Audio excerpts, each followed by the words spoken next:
ನಾನು ರಾಮಾಂಜನೇಯ ಭಕ್ತ ಎಂದಿದ್ದಕ್ಕೆ ಸಿದ್ದು. ನಮ್ಮೂರಿನೆಲ್ಲ ರಾಮ ಮಂದಿರಗಳು ಕಟ್ಟಿಲ್ಲ ನಾವು ಭಜನೆ ಮಾಡಲು ನಮ್ಮೂರಿನಲ್ಲಿ.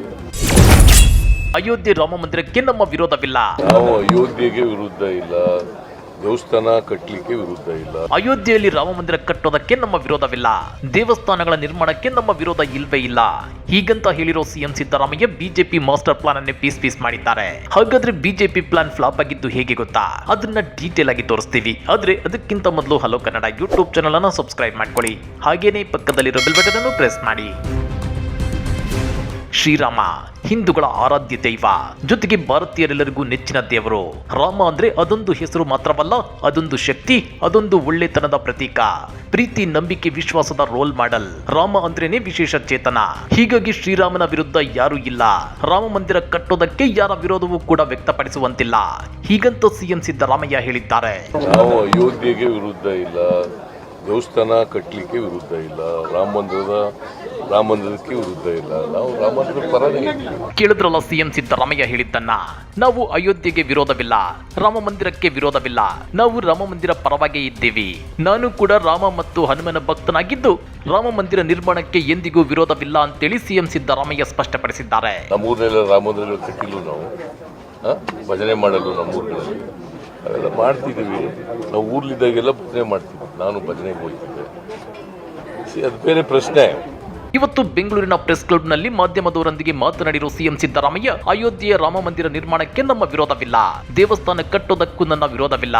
ನಮ್ಮ ಊರಿನಲ್ಲಿ ರಾಮ ಮಂದಿರ ಕಟ್ಟಿದ್ದಾರೆ. ನಾನು ಶ್ರೀರಾಮನನ್ನ ಎಂದಿಗೂ ವಿರೋಧಿಸೋದಿಲ್ಲ. ನಾನು ರಾಮಾಂಜನೇಯ ಭಕ್ತ. ನಾನು ನನ್ನ ಊರಿನಲ್ಲಿ ಬಿಡುವಿದ್ದಾಗೆಲ್ಲ ಅನೇಕ ಕೀರ್ತನೆಗಳು ಮತ್ತು ಭಜನೆಗಳಲ್ಲಿ ಭಾಗವಹಿಸಿದ್ದೇನೆ. ನಾವು ರಾಮನ ಪರವಾಗಿದ್ದೇವೆ. ರಾಮ ಮಂದಿರವನ್ನ ಕಟ್ಟಿರುವುದು ಬಹಳ ಸಂತೋಷದ ವಿಷಯ ಅಂತ ಹೇಳಿದ್ದಾರೆ. ಇದೇ ವೇಳೆ ಅಯೋಧ್ಯೆಯಲ್ಲಿ ರಾಮ ಮಂದಿರ ನಿರ್ಮಾಣದ ಎಲ್ಲಾ ಶ್ರೇಯಸ್ಸು ಪ್ರಧಾನಿ ಮೋದಿಯವರಿಗೆ ಸಲ್ಲುತ್ತದೆಯೇ ಎಂಬ ಪ್ರಶ್ನೆಗೆ ಉತ್ತರಿಸಿ, ಅದು ಬೇರೆ ಪ್ರಶ್ನೆಯಾಗಿದೆ ಅಂತ ಹೇಳಿದ್ದಾರೆ. ನಮ್ಮೂರಿನೆಲ್ಲ ರಾಮ ಮಂದಿರಗಳು ಕಟ್ಟಿಲ್ಲ ನಾವು ಭಜನೆ ಮಾಡಲು ನಮ್ಮೂರಿನಲ್ಲಿ.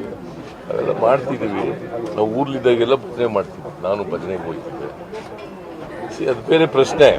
ನಿಮ್ಗೆ ಗೊತ್ತಿರಲಿ, ಇತ್ತೀಚೆಗೆ ಕಾಂಗ್ರೆಸ್ ಸಂಸ್ಥಾಪನಾ ದಿನಾಚರಣೆಯಲ್ಲಿ ಭಾಗಿಯಾಗಿ ಮಾತನಾಡಿದ್ದ ಸಿಎಂ ಸಿದ್ದರಾಮಯ್ಯ, ಹಿಂದುತ್ವ ಬೇರೆ, ಹಿಂದೂ ಬೇರೆ. ನಾನು ಊರಲ್ಲಿ ಧನುರ್ಮಾಸದ ಸಂದರ್ಭದಲ್ಲಿ ಭಜನೆಗೆ ಹೋಗ್ತಿದ್ದೆ ಅಂತೇಳಿ ಅಚ್ಚರಿಯ ಹೇಳಿಕೆ ಕೊಟ್ಟಿದ್ರು. ಐ ಮೀನ್ ಹಿಂದುತ್ವ ಬೇರೆ, ಹಿಂದೂ ಬೇರೆ. ನಾವು ಶ್ರೀರಾಮನ ಪೂಜೆ ಮಾಡಲ್ವಾ? ಇವ್ರೊಬ್ರೇನಾ ಮಾಡೋದು? ನಾವು ನಮ್ಮ ಊರುಗಳೆಲ್ಲ ರಾಮ ಮಂದಿರ ಕಟ್ಕೊಂಡಿಲ್ವಾ? ಭಜನೆ ಮಾಡಲ್ವ? ರಾಮನ ಭಜನೆ ಮಾಡಲ್ವಾ? ನಾನು ಭಜನೆಗೆ ಹೋಯ್ತಿದ್ದೆ ನಮ್ಮ ಊರಿನಲ್ಲಿ. ಈ ಡಿಸೆಂಬರ್ ಕೊನೆಯ ವಾರದಲ್ಲಿ ಭಜನೆ ಮಾಡೋರು ಯಾವಾಗಲೂ. ನಾನು ಆ ಭಜನೆಯವ್ರ ಜೊತೆಲಿ ಹೋಯ್ತಿದ್ದೆ. ಊರ್ನಲ್ಲೆಲ್ಲ ಮೆರವಣಿಗೆ ಮಾಡ್ತಿದ್ರು ಭಜನೆ ಮಾಡ್ಕೊಂಡು. ಇದೇ ವೇಳೆ ಸಾಫ್ಟ್ ಹಿಂದುತ್ವ, ಹಾರ್ಡ್ ಹಿಂದುತ್ವ ಅಂದ್ರೆ ಏನು? ಸಾಫ್ಟ್ ಹಾಗೂ ಹಾರ್ಡ್ ಹಿಂದುತ್ವ ಇಲ್ಲ. ಹಿಂದುತ್ವ ಬೇರೆ, ಹಿಂದೂ ಧರ್ಮ ಬೇರೆ. ನಾನು ಶ್ರೀರಾಮನ ಪೂಜೆ ಮಾಡಿಲ್ವಾ? ಇವರೊಬ್ಬರೇನ ಮಾಡೋದು? ಅವರು ಮಾತ್ರ ಹಿಂದೂಗಳ, ನಾವಲ್ವಾ ಅಂತೇಳಿ ಬಿಜೆಪಿ ವಿರುದ್ಧ ಸಿದ್ದರಾಮಯ್ಯ ವಾಗ್ದಾಳಿ ನಡೆಸಿದ್ರು. ಆಮೇಲೆ ಕೆಲವರು ಹೇಳೋದು ಸಾಫ್ಟ್ ಹಿಂದುತ್ವ ಅನ್ನೋದು. ಏನಾಗಂದ್ರೆ ಸಾಫ್ಟ್ ಹಿಂದುತ್ವ, ಹಿಂದುತ್ವದಲ್ಲಿ ಸಾಫ್ಟ್, ಹಾರ್ಡ್, ಹಿಂದುತ್ವ ಅವ್ರು ಮಾತ್ರ ಹಿಂದೂಗಳು. ನಾವೆಲ್ಲ ಯಾರು? ನಾವೆಲ್ಲ ಹಿಂದೂಗಳಲ್ವೋ? We are also Hindus. ಆದ್ರೆ ಈ ದೇಶದ ವ್ಯವಸ್ಥೆ ಬದಲಾವಣೆಗೋಸ್ಕರ ನಾವೆಲ್ಲರೂ ಇರೋದು.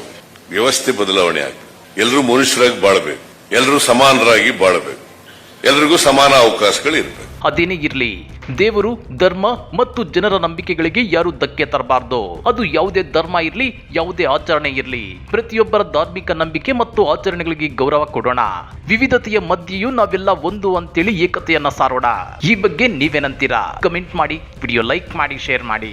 ಇಂಥ ಮತ್ತಷ್ಟು ರೋಚಕ ರಾಜಕೀಯ ಸುದ್ದಿಗಳನ್ನ ಮಿಸ್ ಮಾಡದೆ ನೋಡಬೇಕು ಅಂದ್ರೆ ಹಲೋ ಕನ್ನಡ ಯೂಟ್ಯೂಬ್ ಚಾನಲ್ ಅನ್ನ ಸಬ್ಸ್ಕ್ರೈಬ್ ಮಾಡ್ಕೊಳ್ಳಿ.